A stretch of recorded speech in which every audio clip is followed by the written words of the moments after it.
खबरें शुभ नहीं होती, कुछ मंगल भी होती हैं, और जो ना शुभ है ना मंगल, वो करती हैं सावधान।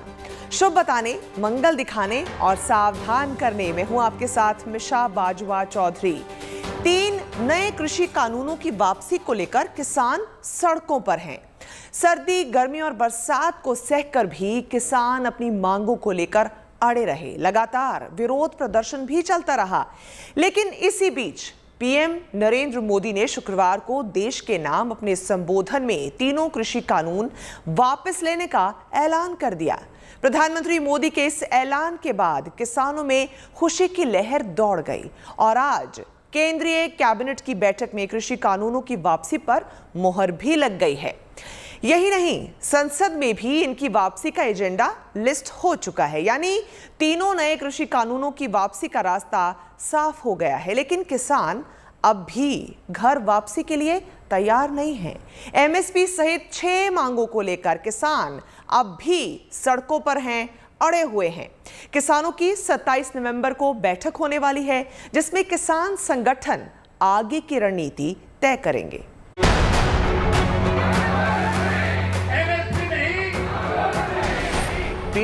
कृषि कानूनों को वापस लेने का, रिपील करने का निर्णय लिया है। शुरू होने जा रहे संसद सत्र में इसी महीने हम तीनों कृषि कानूनों को रिपील करने की संवैधानिक प्रक्रिया को पूरा कर देंगे। मैं आज देशवासियों से क्षमा मांगता हूं। 19 नवंबर को प्रधानमंत्री मोदी ने 3 कृषि कानूनों की वापसी का जो ऐलान किया था, उस पर आज कैबिनेट की मुहर लगा दी। कैबिनेट की मंजूरी के बाद कानून वापसी के प्रस्ताव को संसद के शीतकालीन सत्र में दोनों सदनों में पारित करवाया जाएगा। इसके बाद किसान आंदोलन की वजह बने तीनों कृषि कानून खत्म हो जाएंगे। कैबिनेट की मुहर के बाद तीनों कानूनों की विधिवत वापसी का रास्ता भी साफ हो गया है। आगे की कार्रवाई संसद में पूरी होगी। 29 नवंबर से संसद का शीतकालीन सत्र शुरू हो रहा है। इस दौरान तीनों कानूनों की वापसी का प्रस्ताव रखा जाएगा। दोनों सदनों से इसे पास कराए जाने के बाद किसानों की तीनों कृषि कानूनों को रद्द करने की मांग पूरी हो जाएगी। माननीय प्रधानमंत्री जी ने गुरुपुरब के अवसर पर देश को संबोधित करते हुए ये घोषणा की थी कि तीनों कृषि कानून वापस लिए जाएंगे। जब कैबिनेट की बैठक हुई तो उसमें इन सभी औपचारिकताओं को पूरा करके कैबिनेट ने तीनों बिल वापस लेने का जो औपचारिकता है उसको पूरा किया है। 3 कृषि कानूनों को वापस लेने का, रिपील करने का निर्णय लिया। प्रधानमंत्री मोदी ने शुक्रवार को देश के नाम अपने संबोधन में तीनों कृषि कानून वापस लेने का ऐलान किया था। उन्होंने कहा था कि सरकार ये कानून किसानों के हित में नेक नियत से लाई थी, लेकिन वो किसानों को समझाने में नाकाम रहे।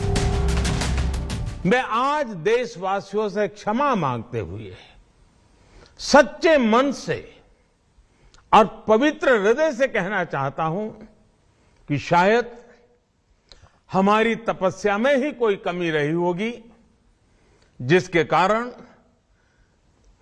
दिए के प्रकाश जैसा सत्य कुछ किसान भाइयों को हम समझा नहीं पाए।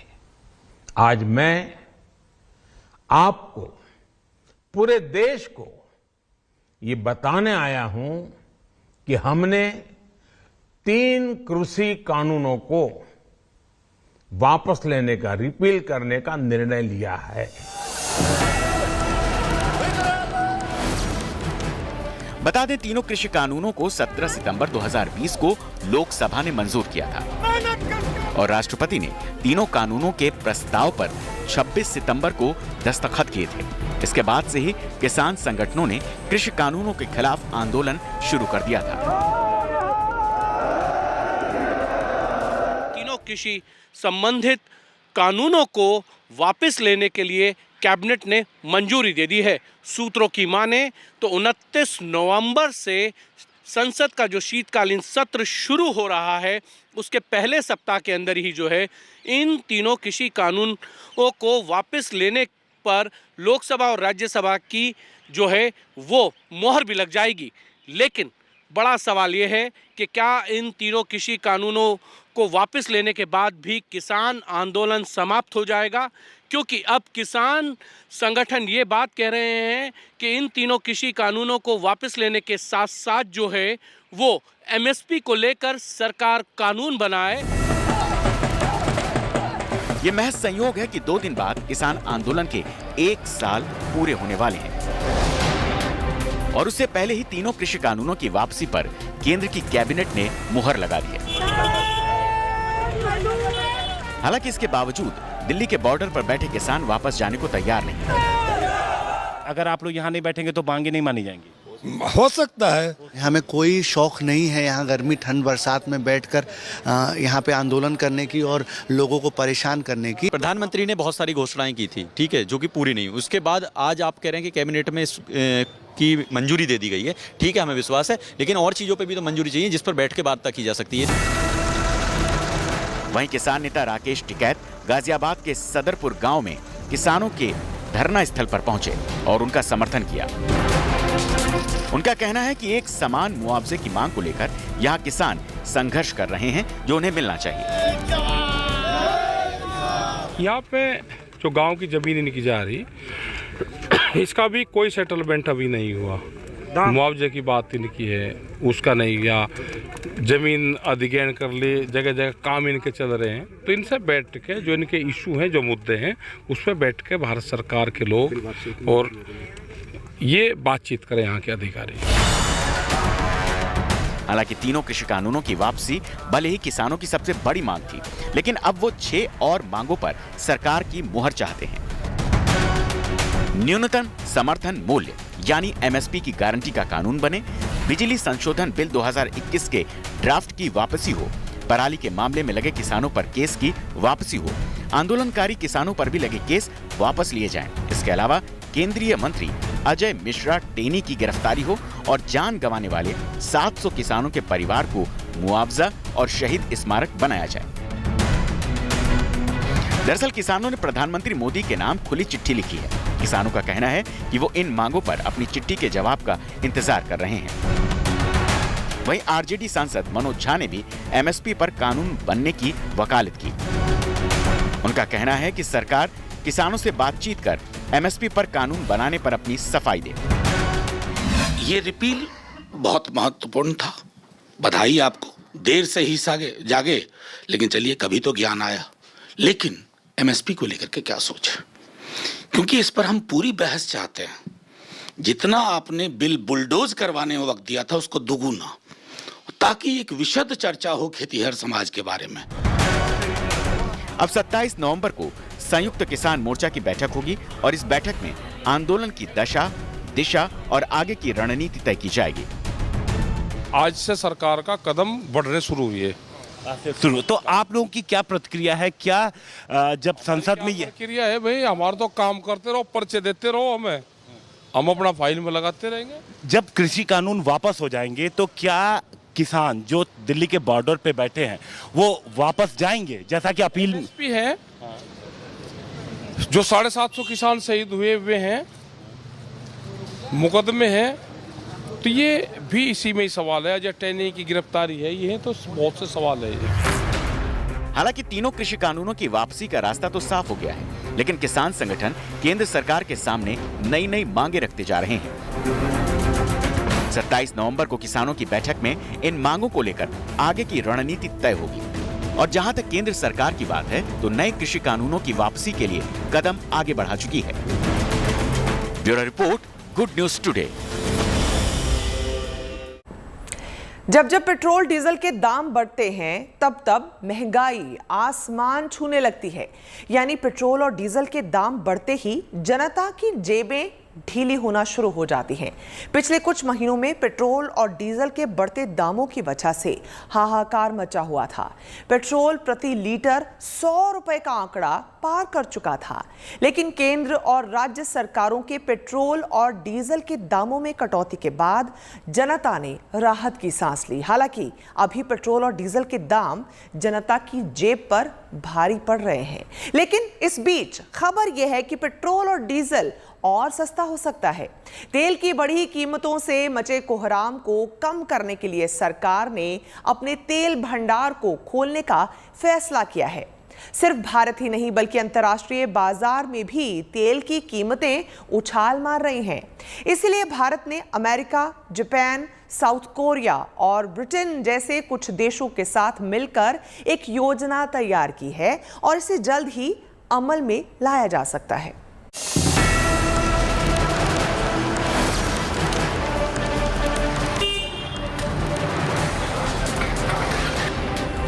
पेट्रोल डीजल की कीमतों से मचे हाहाकार से लोगों को बड़ी राहत मिलने के आसार बनने लगे हैं। पिछले कुछ महीने से पेट्रोल डीजल की बढ़ती कीमतों से कोहराम मच गया था। किसी भी चीज का प्राइस बढ़ गया तो एकदम ऑब्वियसली हम लोग को बहुत खराब ही लगता है। अभी तो ऐसा हो रहा है, अभी किधर जाने का पड़ेगा, पहले सोचना पड़ेगा कितने का पेट्रोल डालेगा, कितने तक पहुंचेगा। हालांकि केंद्र सरकार ने पेट्रोल पर 5 और डीजल पर 10 रुपए एक्साइज ड्यूटी यानी उत्पाद शुल्क में कटौती करके राहत दी। केंद्र सरकार की इस पहल के बाद कुछ राज्यों ने भी पेट्रोल और डीजल के दामों में कटौती करके आम जनता की खाली हो रही जेब पर ब्रेक लगाया। जबकि पेट्रोल डीजल के दामों में यह कटौती जनता के लिए अभी भी नाकाफी है, लेकिन सरकार की पहल पर पेट्रोल डीजल की कीमतें एक बार फिर कम हो सकती हैं, जिससे आम जनता को बड़ी राहत मिल सकती है।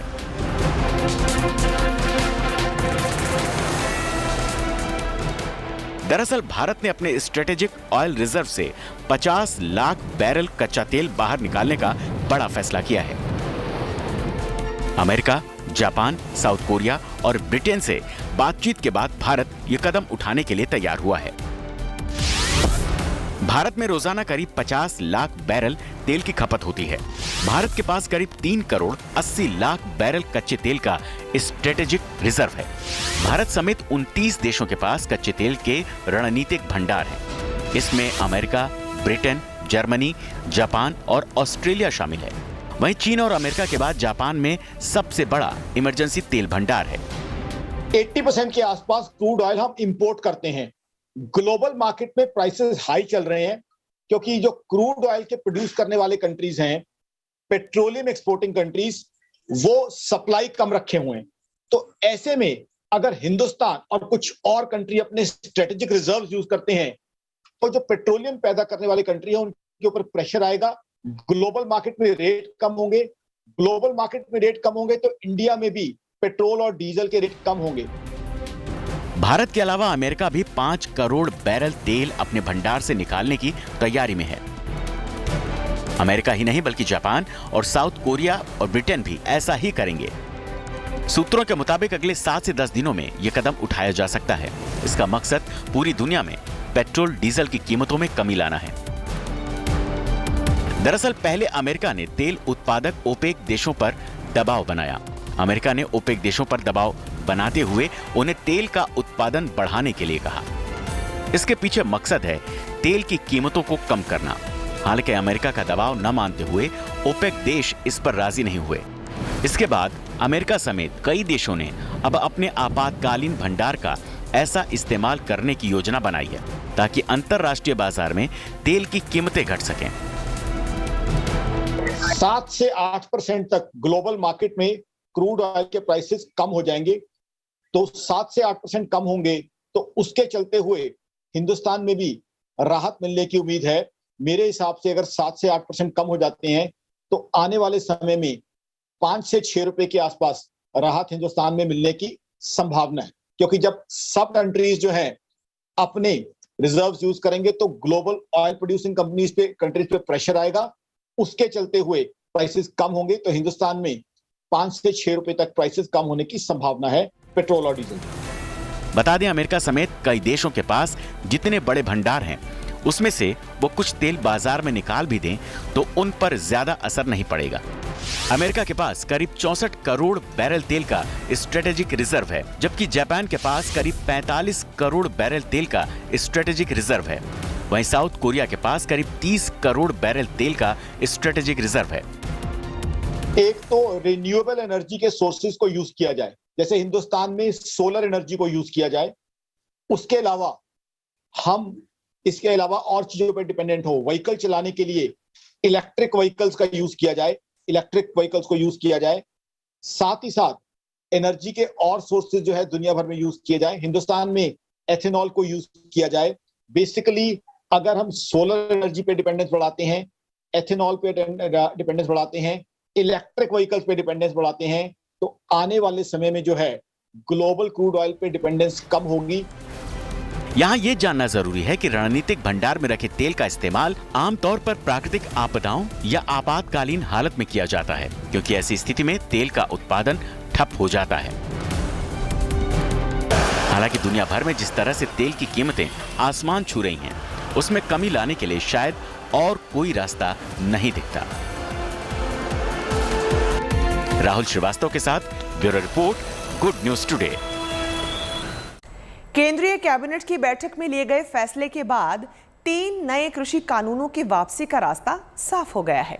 29 नवंबर से संसद का सत्र शुरू होने जा रहा है और जानकारों का ये मानना है कि सत्र शुरू होने के बाद कम से कम 3 दिन में कृषि कानूनों की वापसी की प्रक्रिया पूरी हो सकती है। लेकिन इस बीच किसानों के कुछ और मुद्दे हैं। किसान एमएसपी पर कानून बनाने की मांग कर रहे हैं।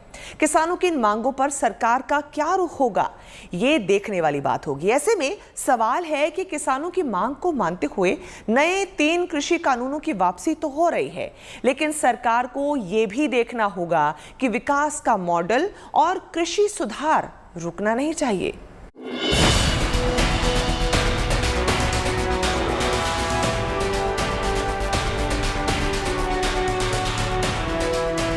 तीनों कृषि कानून की वापसी का रास्ता साफ हो गया है। कैबिनेट की मुहर भी लग चुकी है। प्रधानमंत्री नरेंद्र मोदी ने वचन भी दे दिया है, लिहाजा अब संशय की कोई गुंजाइश बची नहीं है। लेकिन आंदोलनकारी किसानों की वापसी का रास्ता फिलहाल बनता दिखाई नहीं दे रहा है। जाहिर है किसानों का आंदोलन बीते 1 साल से जारी है। इस आंदोलन ने तमाम पड़ाव देखे, लेकिन किसान अपनी मांग पर अडिग रहे। आखिरकार प्रधानमंत्री मोदी ने कानून वापसी का रास्ता ही चुना। बहरहाल आइए अब समझते हैं कि कोई कानून संसद से कैसे वापस लिया जाता है। सरकार को संसद सत्र में क्या प्रक्रिया अपनानी पड़ेगी? दरअसल किसी भी कानून को वापस लेने की प्रक्रिया भी उसी तरह होगी जिस तरह से कोई नया कानून बनाया जाता है। सरकार संसद के दोनों सदनों में कानून वापसी का बिल पेश करेगी। संसद के दोनों सदनों से यह बिल बहुमत के आधार पर पारित किया जाएगा। बिल पारित होने के बाद राष्ट्रपति के पास जाएगा।